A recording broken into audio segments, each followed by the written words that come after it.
మిత్రులందరికీ నమస్కారం. అందరికీ గుడ్ మార్నింగ్. ఈరోజు ఎడ్యుకేషన్ న్యూస్కి అందరికీ స్వాగతం. మనకి మొదటి అప్డేట్ వచ్చేసరికి ఆంధ్రజ్యోతి న్యూస్ పేపర్లో మెయిన్ ఎడిషన్లో రావడం జరిగింది. 19న మెగా డిఎస్సి సభ అని చెప్పేసి మనకి ఇన్ఫర్మేషన్లో పబ్లిష్ చేశారు. ఎమ్మెల్యేలందరూ పాల్గొనేలా సన్నాహాలు, సచివాలయ సమీపంలో నిర్వహణకు కసరత్తు, ఈ సభలో అభ్యర్థులకు అపాయింట్మెంట్ ఆర్డర్లు అంటూ కూడా మనకి ఇన్ఫర్మేషన్లో పబ్లిష్ చేస్తున్నారు.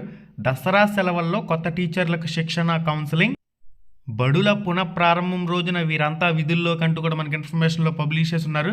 ఇక్కడ మెయిన్గా ఒక పాయింట్ మెన్షన్ చేస్తున్నారు. అదేంటంటే దసరా సెలవుల్లో కొత్త టీచర్లకు శిక్షణ, అదేవిధంగా కౌన్సిలింగ్ అనే పదాన్ని ఉపయోగించారు. ఎంపికైన పేర్లతో 15న తుది జాబితా విడుదల అంటూ కూడా మనకి ఇన్ఫర్మేషన్లో ఉంది. అంటే ఈ నెల 15వ తారీఖున సెలక్షన్ జాబితా విడుదలకు అవకాశం అయితే కనిపిస్తుంది.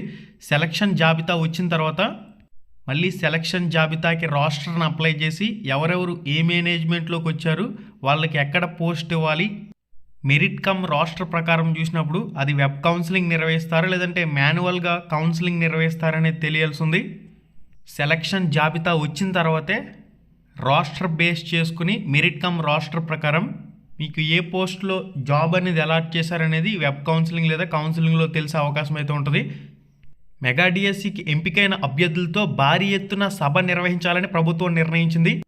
ఈ నెల 18 నుంచి అసెంబ్లీ సమావేశాలు ప్రారంభమవుతున్నందున 19న సభ నిర్వహించాలని యోచిస్తుంది.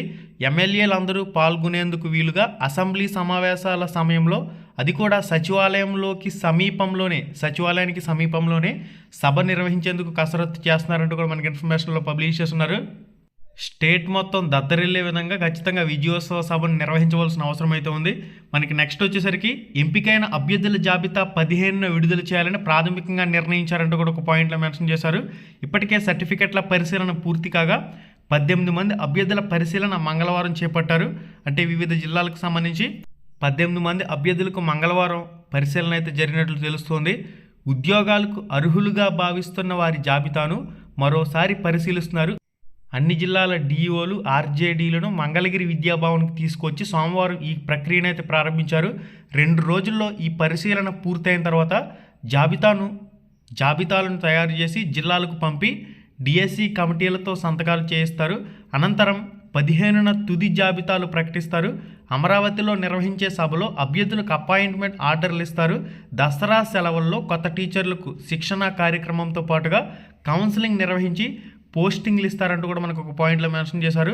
సెలవుల అనంతరం బడుల పునఃప్రారంభం రోజున కొత్త టీచర్లు పాఠశాలలో ఉండాలని పాఠశాల విద్యాశాఖ లక్ష్యంగా పెట్టుకుందంటూ ఇక్కడ మనకి ఇన్ఫర్మేషన్లు ఇచ్చున్నారు. ఏదైతే వీళ్ళు అనుకున్న ప్లాన్ ఉందో దీన్ని యథాతథంగా అమలు చేయవలసిన అవసరం అయితే ఉంది. దీన్ని మాటలకే పరిమితం కాకుండా కార్యాచరణ రూపంలో అమలు చేయవలసిన అవసరం అయితే ఉంది. మనకి నెక్స్ట్ అప్డేట్ వచ్చేసరికి ఈనాడు న్యూస్ పేపర్లో మనకి కర్నూలు జిల్లాకు సంబంధించి మెయిన్ ఎడిషన్లో రావడం జరిగింది. పత్రాల వెరిఫికేషన్ అని చెప్పేసి మనకి ఇన్ఫర్మేషన్లు ఇచ్చున్నారు. మెగా డిఎస్సి అభ్యర్థుల్లో ఉత్కంఠ, ఈడబ్ల్యూఎస్ అభ్యర్థులపై ఫిర్యాదులు అంటూ కూడా మనకి ఇన్ఫర్మేషన్లో పబ్లిష్ చేస్తున్నారు. ఇక్కడ మెయిన్ పాయింట్స్ గురించి మనం డిస్కస్ చేద్దాం. కర్నూలుకు సంబంధించి మెరిట్ జాబితా ప్రకారం మొదటి విడతకు సంబంధించి 2525 మందికి సంబంధించి సర్టిఫికేట్ల వెరిఫికేషన్, రెండవ విడతకు సంబంధించి 70 మందికి, మూడో విడతకు సంబంధించి 33 మంది అభ్యర్థులకు సంబంధించిన సర్టిఫికేట్ల వెరిఫికేషన్ పరిశీలన అయితే పూర్తి చేశారు. ఇందుకోసం 53 బృందాలను ఏర్పాటు చేశారు. వీరు ఇప్పటికే 4 సార్లు పరిశీలన చేపట్టినా స్పష్టత రాలేదు అని చెప్పేసి ఒక పాయింట్లో మెన్షన్ చేశారు. ఇక మనకి ఈడబ్ల్యూఎస్ అభ్యర్థులపై ఫిర్యాదులు ఏంటనేది చూసినట్లయితే మెగా డిఎస్సి ఈడబ్ల్యూఎస్ పత్రాల్లో సుమారుగా 300 మంది అభ్యర్థులు వివిధ ఉపాధ్యాయ పోస్టులకు సంబంధించి దరఖాస్తు చేసుకున్నారు. ఇక్కడ మనకి ₹1,00,00,000 ఆస్తులున్నవారు సైతం ఈడబ్ల్యూఎస్ పత్రాలను తెచ్చుకొని ఉపాధ్యాయ కొలువుకు అర్హత సాధించడంపై పలువురు అభ్యర్థులు కలెక్టర్లకు ఫిర్యాదు చేసినట్లు సమాచారం. దీంతో ఈడబ్ల్యూఎస్ ఆర్థికంగా వెనుకబడిన వర్గాల వారికి సంబంధించి అభ్యర్థుల దరఖాస్తుల పత్రాలను పునఃపరిశీలన చేయాలంటూ కలెక్టర్ల నుంచి జిల్లా విద్యాశాఖకు మౌఖిక ఆదేశాలు అయితే ఇచ్చారంటూ దీనికి అనుగుణంగా సర్టిఫికెట్ల రీవెరిఫికేషన్ చేయడం జరిగింది.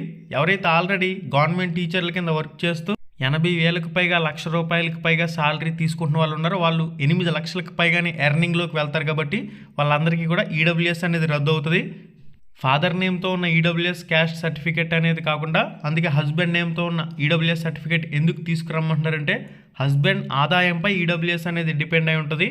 కర్నూలు జిల్లాకు చెందిన ఓ మహిళా అభ్యర్థి వివాహమైంది, ఆమె తండ్రి చిరునామాతో ఈడబ్ల్యూఎస్ పత్రాన్ని సమర్పించారు. ఇలాంటి అభ్యర్థులు సుమారుగా 24 మంది ఉన్నట్లు అధికారులు గుర్తించారు. ఇది కర్నూలు జిల్లాకు సంబంధించి. నెల్లూరు జిల్లాకు చెందిన ఓ మహిళా అభ్యర్థి భర్త రెవెన్యూ శాఖలో సర్వేయర్గా విధులు నిర్వహిస్తున్నారు.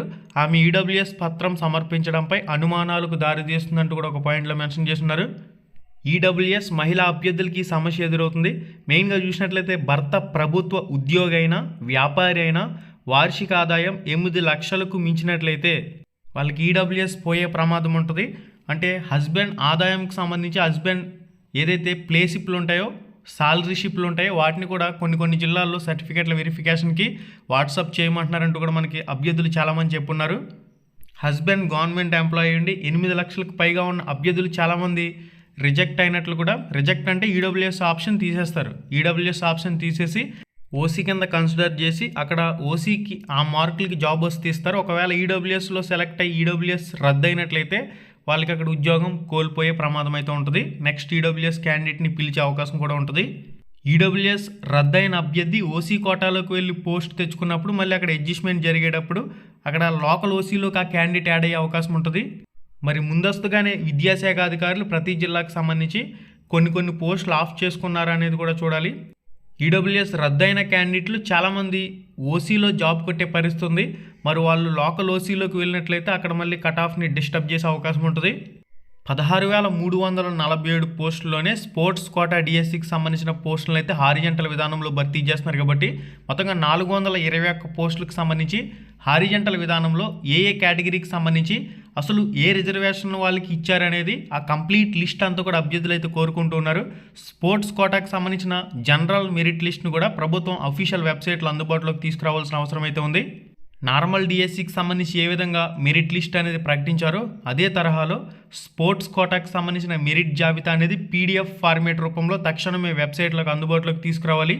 తెలంగాణలో గ్రూప్ 1 మెయిన్స్ ఫలితాలు రద్దు, హైకోర్టు తీర్పు రీవాల్యుయేషన్ చేయండి లేదంటే మళ్ళీ పరీక్షలు పెట్టండి అనే విధంగా తెలంగాణకు సంబంధించిన గ్రూప్ 1 తీర్పు అయితే రావడం జరిగింది. ఇక్కడ మీరు స్క్రీన్ మీద క్లారిటీగా చెక్ చేయొచ్చు. ఇది గైస్ ఎడ్యుకేషన్కి సంబంధించి ఇప్పటి వరకు ఉన్న తాజా సమాచారం, తాజా అప్డేట్స్. మరింత అప్డేట్ ఇన్ఫర్మేషన్ ఏది వచ్చినా కానీ తప్పకుండా మీకు అయితే తెలియచేయడం జరుగుతుంది. మనకి జిల్లాల వారీగా కూడా కొన్ని న్యూస్ పేపర్లో ఆర్టికల్స్ అయితే వచ్చున్నాయి. ఇక్కడ 12న తుది జాబితా విడుదల అంటూ కూడా మనకి ఇన్ఫర్మేషన్లు ఇచ్చారు. అయితే మనకి తాజా అప్డేట్ ప్రకారం చూసినట్లయితే 15వ తారీఖున సెలక్షన్ లిస్ట్ విడుదల చేసేందుకు ముందుకు వెళ్ళే విధంగా ప్రాసెస్ అయితే జరుగుతుంది. ఓకే గైస్, మళ్ళీ వీడియోలో మళ్ళీ కలుసుకుందాం. శుభం, ధన్యవాదాలు.